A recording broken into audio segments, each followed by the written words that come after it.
Ange Telma, des actualités uniques, dynamiques et renversantes dans le journal TV.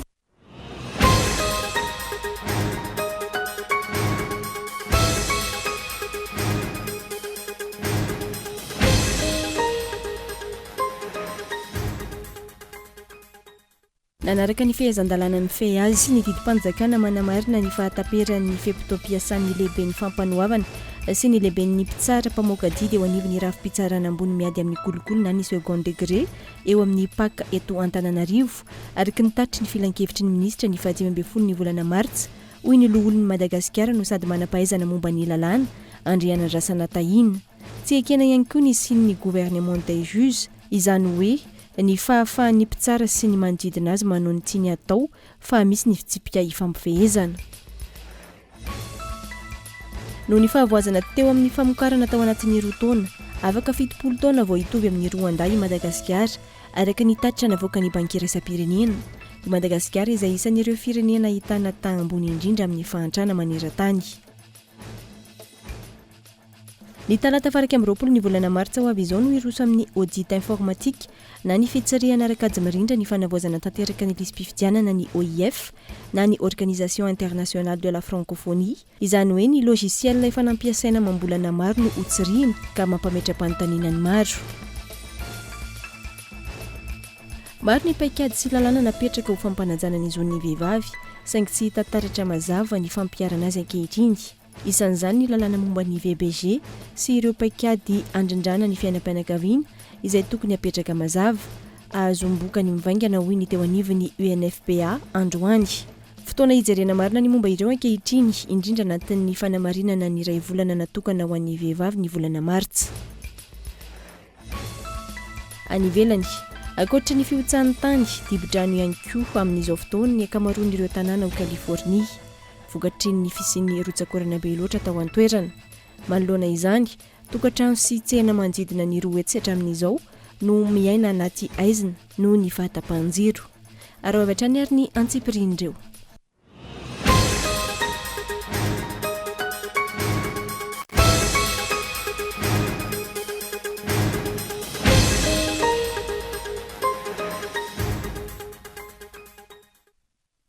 Zoma fa 17 ny volana martsa taona 2022 faly manatitra ny araba tomboko lasy tomboko vavy tonga soindray eto amin'ny fampalalam-baovao asaina mpitiavana ianao anaraka izany hatramin'ny farany anomboantsika ny fotoana avy hatrany dia nanaraka ny fehezan-dalàna mife azy ny didim-panjakana manamarina ny fahataperan'ny fotoam-piasan'ny lehiben'ny fampanoavana sy ny lehiben'ny mpitsara mpamoaka didy eo anivon'ny rafi-pitsarana ambony miady amin'ny kolokolo na ny second degré eo amin'ny paka eto Antananarivo raha ny tatitra ny filan-kevitry ny ministra ny 15 ny volana martsa hoy ny loholon'ny Madagasikara no sady manam-pahaizana momba ny lalàna Andriana Rasanatahina tsy ekena ihany koa ny sin'ny gouvernement des juges izany hoe ny fahafahan'ny mpitsara sy ny manodidina azy manao izay tiany atao fa misy ny fitsipika ifampifehezana. Ivrisara no mitatry ny andendeny izay. Mitarika resabe manodidina ny asa mpitsarana amin'izao fotoana ny didim-panjakana manamarina ny fahataperan'ny feptom-piasan'ny lehibe ny fampanoavana sy lehibe ny mpitsara mpamoaka didy eo anivon'ny rafi-pitsarana ambony miady amin'ny kolikoly na ny second degré eo anivon'ny paka eto Antananarivo raha ny tatitry ny filan-kevitry ny ministra ny 15 martsa. Raha anatin'ny fanarahana ny fehezan-dalàna no nandraisana ny fanapahan-kevitra hoy ny loholon'i Madagasikara no sady manam-pahaizana eo amin'ny sehatry ny lalàna misy mandritrotra azy amin'ny lafiny zavatra hafa amin'izao fotoana izao. Constatena aloha hoe tapitra ilay mandat. Rehefa tapitra ny mandat dia fantatsika avoaka malagasy olona tapitra mandat zany mitsahatra aloha amin'ny asa izay niraisiny teo aloha ary rehefa misy ny fepetra vaovao dia mandray izy. Rapitso, arapasoa, arapatsara raha izay ny tapaky ny filan-kevitra ambonin'ny mpitsara mamerina, manohy, mandray ny asany ray mandeha izany olona izany dia manohy izy.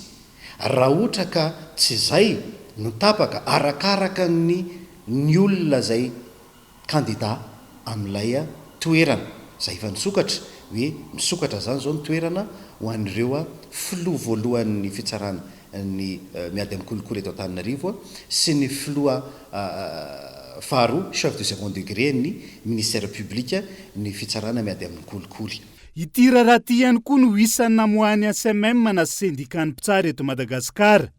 Fanambarana milaza ny fahapotehan'ny tontolo ny asa pitsarana indrindra anatin'ny toam-pividianana. Antony nangatahana izy ireo ny filakevitra ambonin'ny fitsarana. Izay ny filoha no mitarika azy andray ny andraikiny isiny fahaleovantena ny fitsarana. Ekena ny tokony hampanjakana ny tanterak'izay raha ny fanazavana. Saingy misy ny fitsipika hifampifehezana anatin'izay. Saingy izao ny aza tonoiny. Rehefa mipetraka ny fitsarana dia misy mizara roa. Ny atao hoe mpitsara mpanenjika ministère public dia misy ny mpitsara mamoaka didy. Ireo anankiroa ireo dia samy fehezan'ny lalàna. Tsy misy olona ambony lalàna. Misy tady alaim-panahy indraindray. Mitady ametraka ny atao hoe gouvernement des juges eto amintsika. Izay tiany mpitsara atao, izay tiany ireo olombelona mitondra ny atao hoe titre mpitsara ho atao. Tsy izay no izy fa efa nandramina avy amin'ny lalam-pandrienana, avy amin'ireo lalàna izay nomeny ny vahoaka malagasy amin'ny alalan'ny parlemanta izay nolanina no ampiary ny mpitsara eto Madagasikara mba hahasoany ny vahoaka malagasy. Ka ny mpitsara ministère public ohatra izay ataontsika amin'ny anarana amin'ny ankapobeny hoe procureur de la république. Raha momba ny fanodikodinana volam-panjakana sy ny fananam-panjakana ary fampiasana taratasy osoka na voaroroy ary nampidirana ponja vonjimaika ny be ny tanàna ny vavantenina tao amin'ny fonjana Tanimora ny voalohan'ny volana Martsa 2024 no isan'ny mitarika resabe eo anivon'ny tontolo ny asa pitsarana amin'izao fotoana izao. Nisy mivota amin'izay fa nanome baiko ny amitsorana azy ny minisitry ny fitsarana ary manao tsindry ny hanavao sy hamindry ireo mpitsara maro manerana ny nosy. Minisitry ny fitsarana izay efa nanamafy ankilany fa mitony ady amin'ny kolikoly mandidina ny asa pitsarana amin'izao fotoana izao. Fa noho ny fahavoazana teo amin'ny famokarana tao anatin'ny roa taona, afaka 70 taona vao hitovy amin'ny Rwanda i Madagasikara araka ny tatitra navoaka ny banky iraisam-pirenena i Madagasikara izay isan'ireo firenena ahitana taha-ambony indrindra amin'ny fahantrana maneran-tany. Fanadiadiana. Raha ny tatitra navoaka ny banky iraisam-pirenena mikasika ny toetra ara-politika sy ara-toekarena ary indrindra ny sosialy eto Madagasikara, ny taona 2024 hatramin'ny taona 2025 voasokajy ho isan'ny firenena ahitana taha-ambony indrindra amin'ny fahantrana maneran-tany i Madagasikara. Raha ny fampandrosoana manokana, tsikaritra hoy ny banky iraisam-pirenena ny fahampangany eo amin'ny fampiasana olona, ny firongatry ny sehatra tsy manara-dalàna ary marefo ny fitondrana sy ireo andrim-panjakana. I Madagasikara izay isan'ireo firenena voadona mafy amin'ny fiovan'ny toetrandro.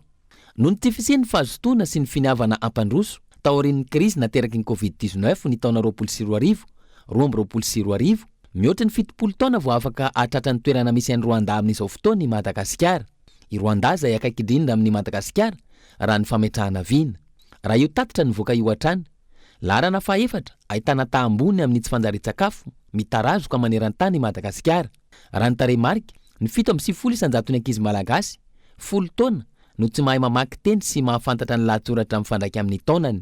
Tsy misy afa-tsy ny 9 isanjaton'ireo anaty fahantrana lalina no misitraka ny fiahiana ara-tsosialy ary ambany ny tahan'ny fiahiana ara-tsosialy izay tsy misy afa-tsy ny 8.3 isanjaton'ny PIB raha toka 2.2 isanjato izany ho an'ny Afrika Atsimon'ny Sahara. Mikasika ny tsy fanjarian-tsakafo, voalaza ny banky iraisam-pirenena manodidina ny 10 hetsy no iaran'ny tsy fanjarian-tsakafo mivaivay ny septambra 2022 hatramin'ny volana Martsa 2022. Izany hoe niakatra hatrany amin'ny 5.50 isanjato ny ta raha mita amin'ny fanadihadiana natao teo aloha izay ny farana ny volana Aogositra 2022. Nisy fivoarana tsikaritra ny taona 2022 hoy ny banky iraisam-pirenena, saingy tapaka izany ny taona 2022 noho ny valanaretina, ny fiovan'ny toetrandro sy ny ady ao Ukraine. Isy voka-dratsy eo amin'ny vondrona Europeana izay mpamatsy voalohany any Madagasikara ireo tranga ireo raha ny tatitra ny voaka hatrany. Fa mbola maro ny ezaka tsy maintsy atao raha nisy fanjarian-tsakafo eto Madagasikara no resahana raha ny tarehimarika navoaka ny banky iraisam-pirenena nahitana fiakarany 3.20 isanjato ita ny tsy fanjarian-tsakafo io raha mita amin'ny 3 volana farany ny taona 2022 ary nahitana fiakarany hatramin'ny 2.20 isanjato raha mita amin'ny volana Aprily hatramin'ny volana Aogositra 2022. Gaëtan Andriatsilavo. raha ny tarehimarika navoaka ny PAM ny volana septambra 2024 lasa teo, olona 8.5 tapitrisa eto Madagasikara, izany hoe manodidina ny 3.300 mponina no miaina anaty tsy fanjarian-tsakafo. Izany hoe ny ampy olona 2 tapitrisa raha mitaha amin'ny salanisa voaray 3 volana meloa. Miasarotra hatrany ny toetra rà ho an'i Madagasikara, ka ny volana Desambra 2024 hatramin'ny volana Martsa 2024 miampy 2 tapitrisa ireo olona iarany tsy fanjarian-tsakafo mivaivay, ka ny 774 alina sy 4 hetsy amin'ireo tafiditra anatin'ireo olona mila famonjena aingana. Raha ny tarehimarika navoaka ny banky iraisam-pirenena, nahitana fiakarana na 300% io tany tsy fanjarian-tsakafo io raha mitaha amin'ny 3 volana farany ny taona 2024, ary nahitana fiakarana hatrany amin'ny 2.20% raha mitaha amin'ny volana Aprily hatramin'ny Aogositra 2024. Miantraika mivantana amin'ny fiainan'ny mponina sy ny fahafa-mamokatra ny tsy fanjarian-tsakafo, ary miantraika ihany koa amin'ireo ankizy sy tanora mpianatra. Lasa kamokamo, miaratsy ny vokatra raha ny faritra Betsiboka manokana no resahana. Izay hoe tsy fahampiany entimana ny ray aman-dreny satria tatsaha maro anisy mpiasa volamena ny betsaka, dia maro amin'ny mpianatra zany no tratran'io ary hita taratra ny anivo sekoly izay tsy fanjarian-tsakafo ny mpianatra izay. Lasa kamokamo, ny andro koa mafana raha teo, dia mila ezaka manokana ny ady amin'ny fanjarian-tsakafo eny anivo sekoly. Ary hatreto raha faritra Betsiboka dia vitsy dia vitsy raha misy atokana mba tsy ilazako hoe tsy misy mihitsy ny misehatra amin'izay ady amin'ny fanjarian-tsakafo izay, fa ny antom-pisiana ihany moa zany dia ny manentana andro sekoly ahafahana miatrika an'izay ady amin'ny fanjarian-tsakafo eny anivon'ny sekoly izay.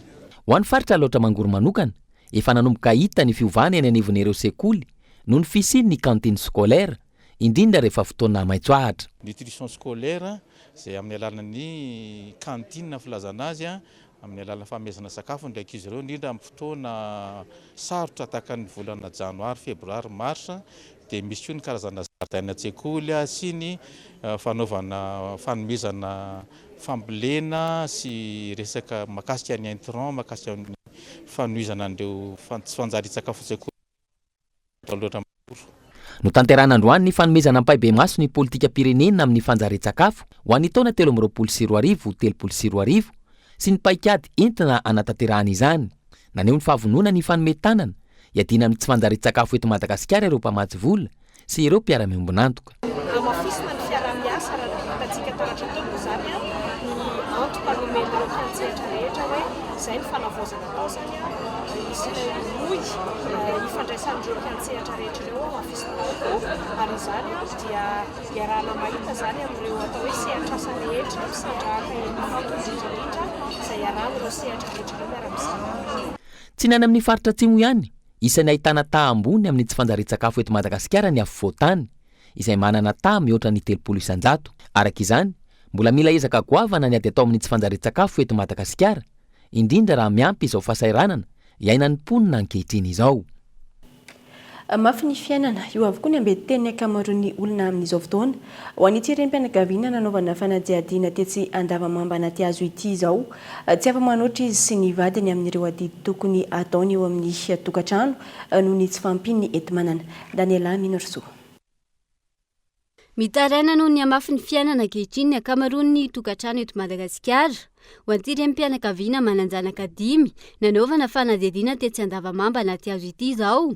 Amin'ireo andraikitra sahan'izy mivady ao tokantrano, maro ny olana sedrain'izy ireo amin'izao fotoana noho ny tsy fisiany eo ampelantanana raha ny fanazavana. Ny fiainana aloha tena hoe tena mafy. Ny azo 5 ny zanako dia ny anankiray nalabaka amin'ity dia tsy afaka manalabaka izy satria taraiky le droit. Dia ny anankiroa any amin'ny libra, ny anankiray koa ary mety ho 2 satria ny kolazany koa tsy lasa. Izay manofa trano, mandoa jiro. Jironay zao tapahany jirama io satria tsy voaloko ny jironay. Tompotrano koa tonga teto maly ny tako ny ofa-trano. Ny sakafo nefa tsy maintsy tedavina, ny ankizy tsy maintsy mihinana. Kapoaka ny vary miakatra. Fa tena mafy izany ny fiainana, tena mafy mihitsy. Za zao mikarama sasalamba ny asako. Dia raha mahazo hoe 25,000 indray andro, dia tsy maintsy vidiana aloha ny vary saribô. Vary saribô 570 dia iny 500 iny tsy maintsy hoe vidanina rambomanga, izay ny fitsinjarana anazy. Noho izay tsy fisiany eo ampelantanana izay, tsy maintsy miroso amin'ny findramam-bola ity tokantrano ity, raha sanatria ka tonga tampoka ny aretina. Kely iny zao vao narary, tsy ny pipiana andritry ny efatrandro izy.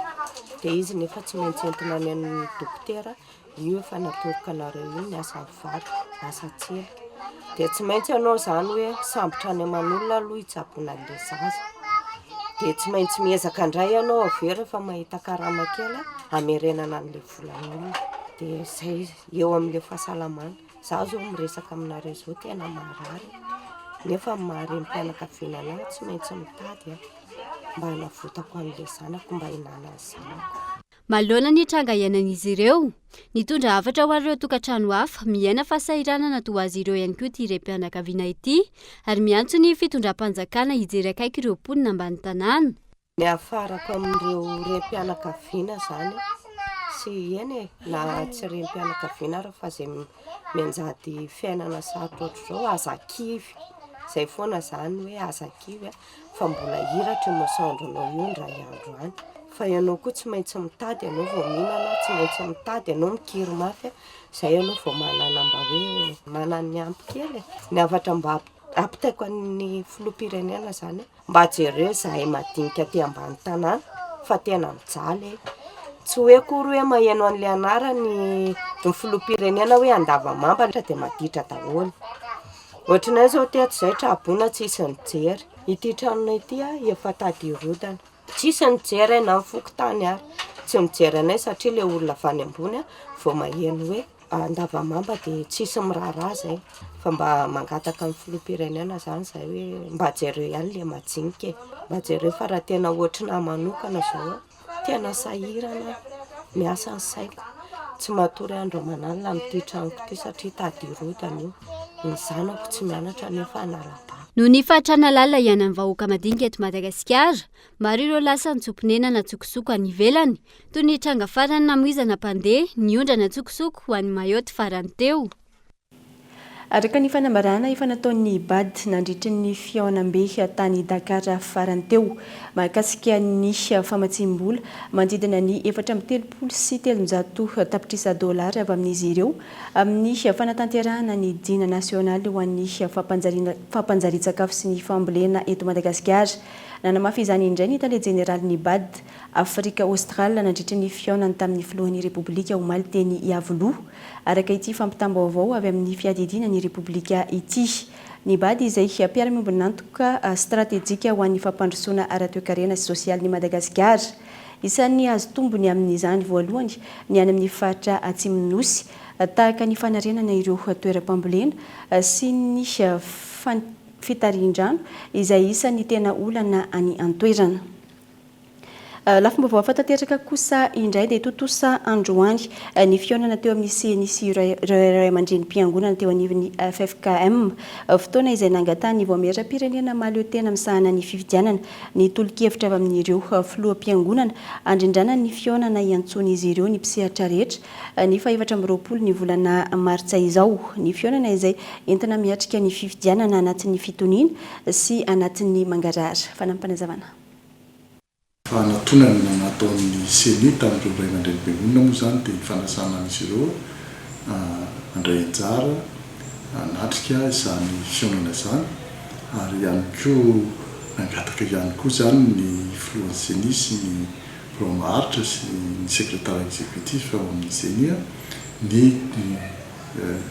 tolo-kevitra avy amin'izy ireo amin'ny maha ray aman-dreny azy ireo ny amin'ny fomba mety ahafahana manatanteraka izany araky ny tokony misy ary dia fara moa zany dia nampafantatra andro ray aman-dreny mpiangonana reo koa moa zany ny lahadinika mety izay ho tanterahana raky ny eritreritry ny CNI amin'izany fiaonam-be.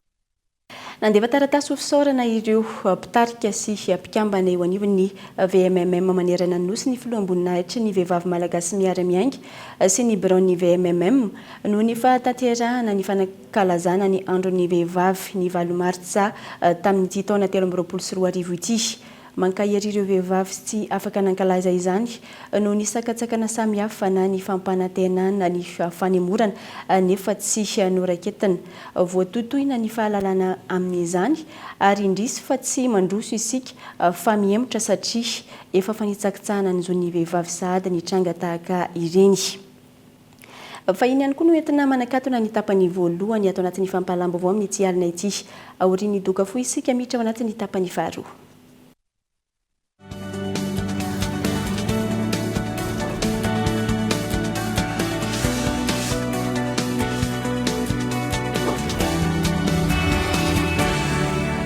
finday kado smartphone vaovao be S Prime finday raiky ifandraisanao maharitra amin'ireo akaiky anao amin'ny vidiny 399 000 ariary. Misy fihenam-bidy koa amin'ny finday iFil Prime, FM Prime sy ny Mifi 4G. Tonga vahaigna ny amin'ny Telma Shop anjifan'ilay ho anao. Telma, safidiky numéro 1 malagasy.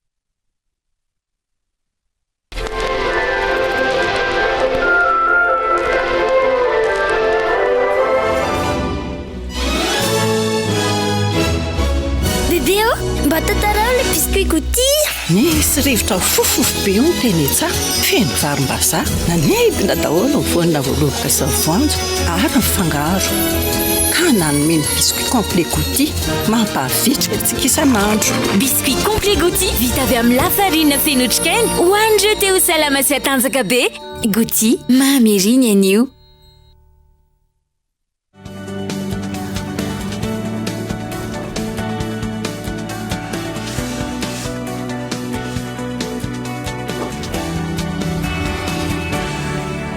Isaoratra ianao tsy misaraka aminay atao anatin'izao tapany faharoa ny fampalalambavao izao mamerina ny arahaba ary manasana ohatrany anaraka izany hatramin'ny farany ny talata faraka amin'ny 20 ny volana martsa ho avy izao no iroso amin'ny audit informatique na ny fitsariana arakajy mirindra ny fanavaozana tanteraka ny lisam-pifidianana ny OIF na ny Organisation Internationale de la Francophonie izany hoe ny logiciel efa nampiasaina amam-bolana maro no hotsiriana ka mampametra-panontaniana ny maro. Taoriny ny fidinana ifotony nataony seni ny talata lasa teo nilazany ny filoha fa isy fitsiriana arakajy mirindra na audit informatique izay iarahana amin'ny OIF na ny Organisation Internationale de la Francophonie. Araka izany niroso tamin'ny fampiatsona sy ny fanasana ireo rehetra voakasika izany izy ireo. Raha io fanasana io nalatsinainy 20 martsa ho avy izao no isy ny fanomanana miaraka amin'ireo teknisianina avy amin'ny antoko politika sy ny firaisamonim-pirenena. Ny talata araka amin'ny 20 martsa ny fitsiriana ataon'ny OIF atrehin'ireo teknisianina avy amin'ny antoko politika sy ireo firaisamonim-pirenena hatrany. Ny 20 martsa no anambarana amin'ny fomba ofisialy ny vokatry ny fitsiriana ary ny alakamisy 13 martsa no atao ny fanitsina ireo antotan-kevitra araka ny vokatry ny fitsiriana atrehin'ireo teknisianina avy amin'ny antoko politika sy ny firaisamonim-pirenena. Tanjona amin'izany hoy ny eo anivon'ny seni ny ahafahany rehetra mitondra ny anjara birikiny amin'ny fanatsarana sy ny fikarakarana ny fifidianana rehetra ho avy. Ny 17 oktobra 2024 lasa teo tsy ahivina efa maro ireo antoko politika naneho ny ahihany mikasika ny vizotry ny fanavaozana tanteraka ny lisam-pifidianana karakarain'ny seni. Isan'izany tsy fisiny mangarahara indrindra ny logiciel nampiasaina ny mikasika ny faleovan-tenan'ny seni ny olana teo amin'ny fampiofanana ireo mpanisam-pifidy sy ny maro hafa. Efa natsidika ireo mpanao politika sy ny firaisamonim-pirenena ihany koa nandritra ny fampahafantarana ny logiciel ampiasaina amin'ny fanisana ny tokony hanaovana audit mahaleo tena mikasika io logiciel io saingy lavo ny seni ary tsy nisy fanovana sy fanatsarana ary indrindra firosona tamin'izany fangatahana natao izany. Izao indray efa ambolana maro aty aoriana vao irosona ny fitsiriana ny logiciel. Inona no antony tsy nirosona tamin'ny audit talohany nampiasaina io logiciel io? Araka ny fangatahana nataon'ireo antoko politika sy firaisamonim-pirenena ireo raha toa ka hita fa tsy mifanaraka ny logiciel ampiasaina aorian'ny fitsiriana ataon'ny OIF io, inona no hitranga? Sa fomba fiady apetraka ka na inona vokatry ny fitsiriana tsy maintsy irosona ny tety andro efa napetraka. Araka izany mametraka ny ahihany amin'ny fizotry ny fifidianana madio mangarahara sy eken'ny rehetra ireo mpanao politika sy ny firaisamonim-pirenena izay mety hiteraka krizy eto amintsika. Fa maro ny paikady sy ny lalàna napetraka ho fampanajana an'izo ny vehivavy saingy tsy hita taratra mazava ny fampiarana azy ankehitriny. Isan'izany lalàna momba ny VBG sy ireo paikady andrendrana ny fiainam-pianakaviana izay tokony hapetraka mazava azomboka ny mivaingana hoy ny teo anivon'ny UNFP androany. Fotoana hijeriana marina ny momba ireo ankehitriny indrindra anatin'ny fanamariana ny volana natokana ho an'ny vehivavy ny volana martsa. Yves Richard. Efatra ny tapiterana na ny indice synthétique de fécondité ho an'ny vehivavy malagasy araka ny antotanisa navoaka ny stato ny taona 2022. Mbolo lavitrezaka araka izany ny anatrarana ny tanjona telo indrindra no ny tapiterana ambony ho androadolatseto. Antonana mafisany teo anivon'ny UNFPA na ny Fonds des Nations Unies pour la population tokony ampiarana bebe kokoa lalàna sy ny paikady napetraka rehetra ho fanatsarana ny zo sy ny fampahaleovan-tena ny vehivavy na eo aza ny ezaka misy amin'izao fotoana izao. Il y a des avancées que nous notons dans ce pays, notamment sur le plan législatif avec misy ny fandrosoana amin'izay fiarovana ny zon'ny vehivavy izay indrindra eo amin'ny lafin'ny lalàna eto Madagasikara. Isan'izany ny fankatoavana ny lalàna momba ny VBG, ny lalàna momba ny fahasalaman'ny fananahana sy ny fanabeazana aizana. Na izany na tsy izany, misy ny lesoka hita ka fotoana izao ametrahana fanontaniana mahakasika ireo ezaka tokony atao mba ho hita taratra sy ahazahoana tarehy marika mazava ny asa vita. Tanjona ny ahafahana mikirakira izay tarehy marika izay ary mitondra ny famakafakana mitombona manodidina ny zava-misy momba ny vehivavy. Nous puissions donc constater ces progrès. Raha ny zava-misy mahakasika izay tahampiterahan'izay, Analamanga no manana tahambany izany hoe 3. Raha toka ny androny misy ny tahambony indrindra maherin'ny enina isaky ny vehivavy. Isan'ny mila anaovana ezaka manokana araka izany ny filana momba ny fanabeazana aizana, izay tsy mahafapo ireo vehivavy ny 20 isan-jato. Ny fomba sy ny fitaovana natanterahana azy raha ny tatry ny izy-tatantrany. Ireo rehetra ireo izay hojerena anatin'ny fiaramiasa ny INSTAD sy ny UNFPA natomboka tamin'ny fifamizarana traikefa sy fahaiza-manao tamin'ity andro an'ity. Fa ankoatra ny fahalafosan'ny vidim-piainana, manararaotra manao izay tiany atao ihany koa ireo mpivarotra hoy ny mpiaro ny zon'ny mpanjifa ao Maintirano. Maro amin'ireo mpivarokana ao an-toerana ihany koa no mangala-danja manambaka ireo mpanjifa. Mbola maro ny ezaka atao amin'ny fiarovana ny zon'ny mpanjifa raha ny amin'ny faritra Melaka manokana no resahana. Noho ny tsy fanarahan-dalàna ataon'ny akamaroan'ny mpivarotra amin'ny fampiasana ny kapokambary sy ny fangalarana vato mizana ho an'ireo mpivarokana sasany no anton'izany ka mampitaraina ireo mpanjifa izay tokony hisitraka ny zony. Androany fiarovana ny mpanjifa dia ny fijerena ny kapokambary izay mampitaraina ny vahoaka eto Maintirano. Dia nijerena ny kapokambary dia misy ny tena hita fa marina, misy ny tsy marina, ka ny tsy marina ndraisin'ny kapoka ary ny marina navela ampiasaina. Zay zay ny natao voalohany ary faharoa nijerena ireo mpivarokena amin'ny balansy ampiasainjareo sy ny vato mizana mba jerena hoe misy zavatra tsy mety sa ahoana. Natao zay iarovana ny mpanjifa sy anentanina ny mpivarotra mba hanao zavatra marina mba hiaro ny mpanjifa hitsinjo ny tombotsoan'ny be sy maro ny vahoaka zany. Araka ny zava-misy, samy manana ny fametrahan'ny vidin'entana ny mpivarotra vary. Manararaotra ny vidin'izay tsy tokony ho izy avokoa ny ankamarony. Fanampin'izay ny fangalaran'ireo mpivarokena ny balance sy ireo vato mizana amin'ny fandanjana. Ireo mpamaribary tratra amin'ny kapoka izay tsy rariny, tsy ampy zany le kapoka avy amin'ny direction commerce no na ezaky nataondreo no na tarana an'izay. Ngamba ny fangatanay mpanjifa dia mba hitohy izao fisavana zao satria hita fa maro tia manao raha tsy rariny ato amin'ny mpamaritra. Noho io fangalarana io no mahatonga ny tsy rariny misy eo amin'ny mpanjifa. Mananjo hisitraka ny rariny amin'ny vidin'ny entana ny mpanjifa ho hiatrany ny taleparitry ny varotra sy fanjifana. Hisy araka izany ny hetsika mba hitsinjovana ny tombotsoan'ny be sy ny maro. Efatrandro no nanatotosana ny fampiofanana sy ny fanamafisana ny fahaiza-manaon'ireo mpiasa eo anivon'ny chambre de commerce 5 ao anatin'ny faritany Fianarantsoa izay notanterahan'ny fédération-ny chambre de commerce eto Madagasikara sy nitetika Sasir ary ny nampafatarana ihany koa ireo mpandrara sy mpikambana eo anivon'izany chambre de commerce izany. Aingo Rakotinirina, Kolo Fianarantsoa.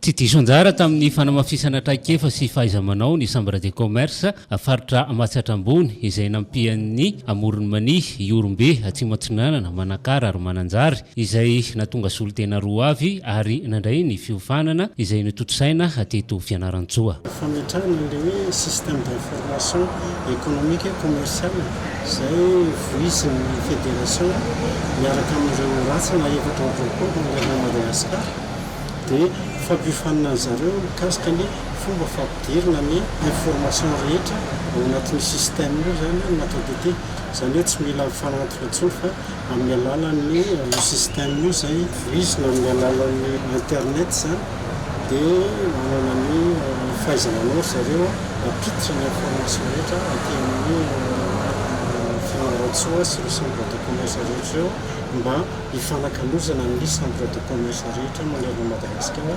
sy hoampitaina amin'ny mpandraharaha ihany koa. Mametraka ry zareo mety hoe dispositif d'animation commerciale.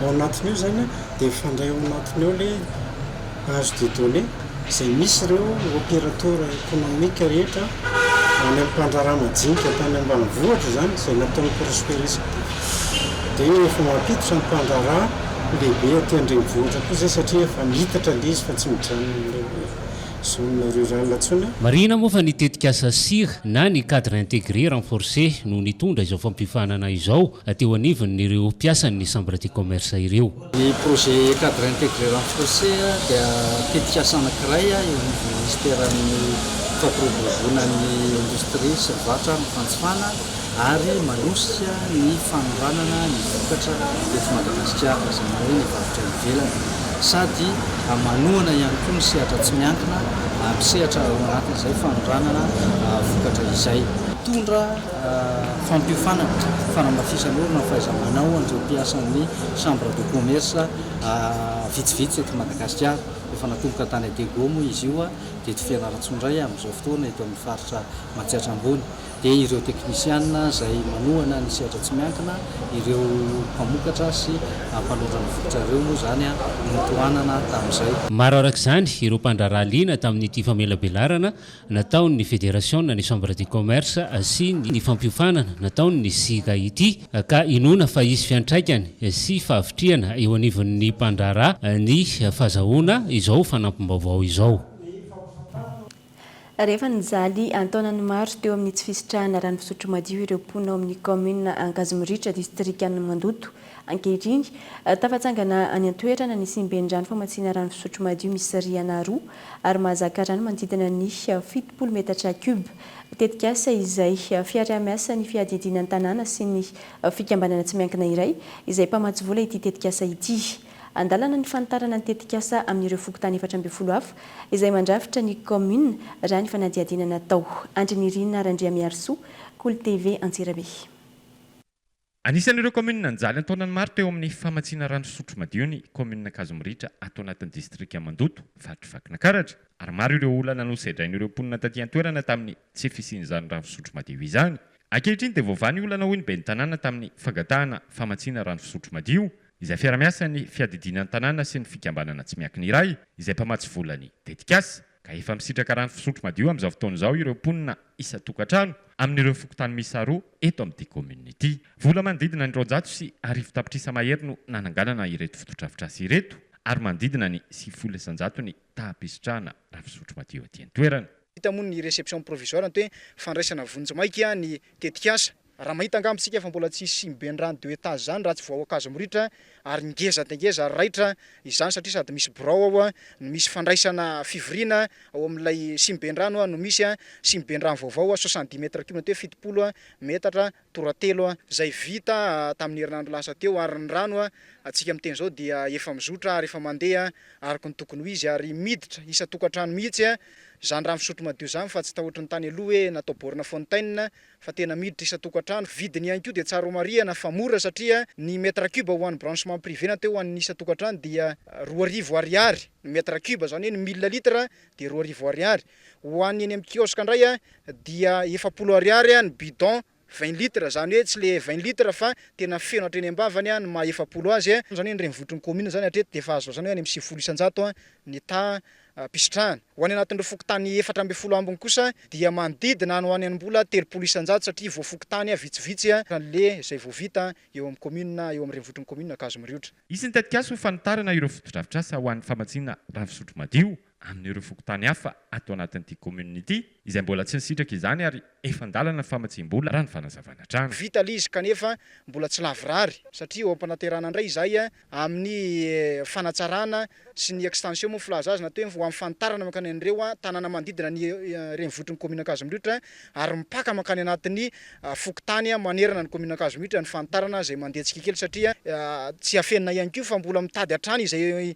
tatany anivon'ny commune Ankazomoritra ho an'ny fitadiavana lalam-bola vaovao hoan'izay fampisitrahana ny rano fisotro madio manerana ny commune izy satria araka le voalazako teo hoe niezaka izahay nitady zany famatsiana zany teo anivon'izay tsy miakina dia mitovitovy amin'izay ihany koa ny pakiadinay ho amin'ny fampisitrahana ry fokotany ambiny kanefa moa dia fa irahantsika malala fa Antananarivo tsy vita indray andro fa mandeha tsikelikely kosa izany fampisitrahana ny rano fisotro madio zany. Raha tsy aivina dia ben'ny tanàna avy amin'ny antoko malagasy miaramiangy ity ben'ny tanàna izay mitantana eto amin'ny commune Kazomoritra ity ary anisan'ireo ben'ny tanàna tanora sy mavitrika eto Vakinakaratra izay nametrahany antoko fahatokisana tanteraka ka mikatsaka hatrany izay mahasoan'ireo vahoaka ao aminy. Araka izany dia efa misitraka rano fisotro madio ankehitriny ny commune Kazomoritra atao anatin'ny district Mandoto ary efa miandalana ihany koa ny tetikasa famatsiana herinaratra izay tsy miankina amin'ny fanjakana.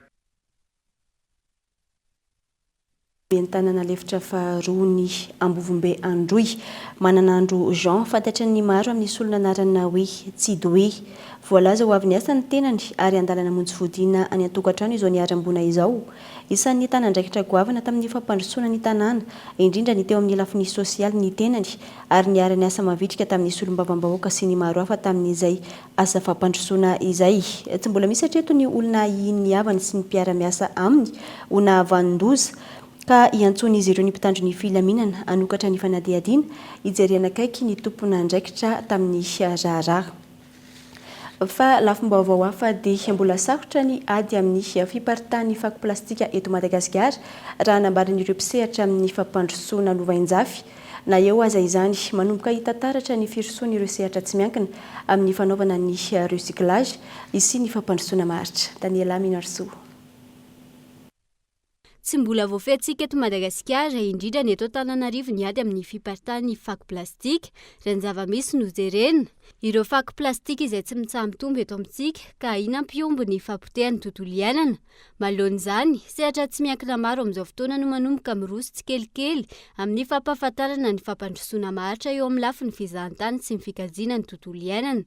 Efa tena miezaka daholo zany ny sehatra rehetrarehetra amin'izao fotoana izao mampahafantatra an'izay hoe fampandrosoana maharitra izay eo anivon'ny fizahantany indrindra fa ny ao anatin'ny fandraisam-bahiny ny tanjona koa ao anatin'izay hoe tourisme durable izay dia mba hoe destination akafizina sy ho tian'ny olona ny taonjato manaraka Madagasikara fa tsy hoe ho lalovana fotsiny indrindra raha hoe eto Antananarivo. Ankilany tsy afa-misaraka amin'ny fampandrosoana lovain-jafy ny fanaovana recyclage noho izy manome lanja ny sehatry ny fizahantany maharitra sy mikajy ny tontolo iainana.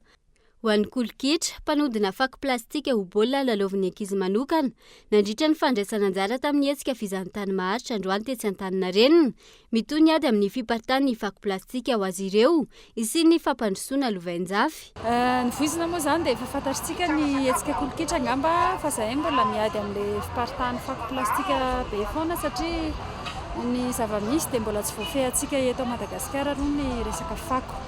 Raha mandeha tsika ny amin'ny arabe naiza endralanitra moa dia rehefa kelikely efa tsy ombo ny fakontsika tsony ny fako rehetra raha ohatra ka miavovona miavoza mety ho levina ihany fa ny fako plastika zany tsy levina mihitsy efa tsy hazavaina amintsika tsony zay dia zahay faly tamin'ny tsindrainy toraka ity nantson'ny atotorisme manokana ny kolokitra miresaka ady amin'ny fiparitahan'ny plastika zava-dehibe aminay zany satria aminay efa mipakany amin'izareo le ataontsika hoe danger amin'ny fako plastika eto Madagasikara dia faly zay amin'ny fandraisana anjara androany mitoy ny ady ho anay tsy mitsahatra zay manao an'ireo fanentanana isan-karazany eo anivon'ny EPP ny association rehetrarehetra izay miantso anay na olon-tsotra na tokantrano Tsy aivana, nisokatra androany tetsy Antaninarenina ny hetsika salon du tourisme durable izay tsy hifarana raha tsy rampitso. Hetsika voalohany iarahan'ireo mpianatra misehatra amin'ny fizahantany avy amin'ny ato tourisme Madagasikara sy ireo mpiara-mombona antoka aminy hanetanana ny tsirairay mikasika ny fizahantany maharitra sy fampandrosoana lovain-jafy na ny développement durable. Misy ny tolotra manokana ho an'ny mpianatry ny sekolim-panjakana akakopy karakarana fanadina-panjakana ao amin'ny commune Ambonivohitra Antsiranana. Hatreto efa mahatratra 2,5 sy 2,100 no efa nahazo tombony ho an'ny mpianatra CEPE, PEPC sy BAC. Lakila Oposainga, Kolo Antsiranana.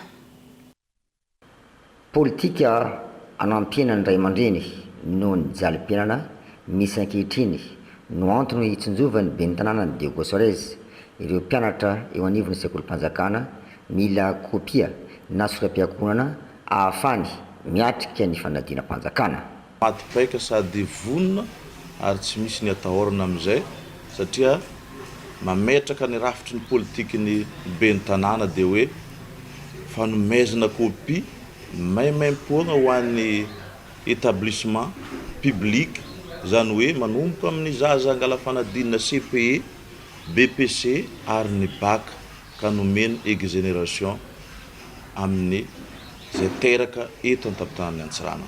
Efa misy ny laminasa hiatrehana ny fotoana mabetsaka ny filana kopia eto Diogosores. Ny tokotokony zaza firy taona io no vinavinainay aka zay fanadinana CP zay raha tsy lazatsika izy io ny CP eo amin'ny zaza 2013 2011 io no zaza aka zay, raha ny BPC ndray eo amin'ny 2008 2009 ary raha ny BAC dia eo amin'ny 2005 2004 io kajikajinay ohatran'izay izy ary efa tafiditra agnatin'ny logiciel fa ny fahatongavany pary établissement fotsiny no andrasana ary fa nisy ny natonga raha ny CP zao efa presque fa efa anamindreo any ny BPC fa amin'ny ataonay amin'izao dia ny fandotosana ny kopia ny fanadinana baccalauréat.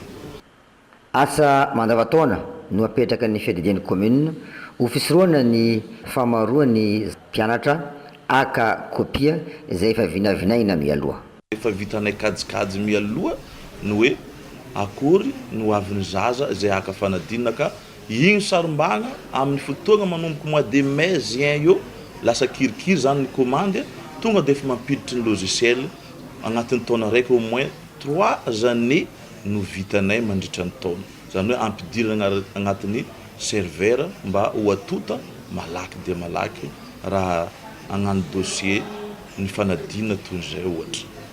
Tsy sahirana milahatra eny anivon'ny commune aka soram-piankonana antsony ireo mpianatra eo anivon'ny sekolim-panjakana izay aka fanadinana raha manaraka sy mamaly ara-potoana ny laminasa apetraka ny commune ireny sekolim-panjakana ireny. Amin'ny maresaka avy any ivelany, ankoatra ny fihotsahany tany, dibidrano ihany koa amin'izao fotoana ny ankamaroan'ireo tanàna ao Californie, vokatry ny fisian'ny rotsakorana be loatra tany antoerana. Malohany izany, tokantrano sy tsena manodidina ny roetsy hatramin'izao no miaina anaty aizana noho ny fahatapahan-jiro. Fanampanazavana eo misy ny France 24. À San Clemente, une piscine au bord d'une falaise. Eo apoditry ny antsana amin'izao fotoana ity piscine eo San tanàna iray ao Californie ity, vokatry ny fihotsan'ny tany nitranga ny talata teo. Ponina amina tokantrano efatra manoloana izany no voatery ny ala ny trano fonenan'izy ireo. Any amin'ny tapany avaratra, tototry ny rano avokoa ny ankamaroan'ireo toeram-ponenan'ireo ponina. Ireto farany izay niaina tanatin'ny aterana tanteraka noho ny tsy fisian'ny fampileazana mialoha. Ankilany noho ny fisian'ny tondra-drano nampidirina ao anatin'ny amehana avokoa ny ankamaroan'ireo faritra ao Californie. Ny fiovaovan'ny toetrandro hatramin'izay any toerana nandritra ireo taona lasa izay nampihana ireo vahoaka tao anatin'ny haintany. Raha nabarany sampana mpamantatra ny mety toetry ny andro any toerana, tokony homana ihany koa amin'ny fisian'ny rotsakorana be loatra amin'ny herinandro avy io ihany koa ireo ponina ao Californie. Se prépare pour des pluies encore plus torrentielles la semaine prochaine. Dia niany koa mamatrana ny fiarantsika tamin'ity alina ity akasitrahana fiainana tsy nisaraka taminay hatramin'ny farany mamy fotoana rahampitso amin'ny ora mahazatra. Samy mitombo amin'ny fahasoavana.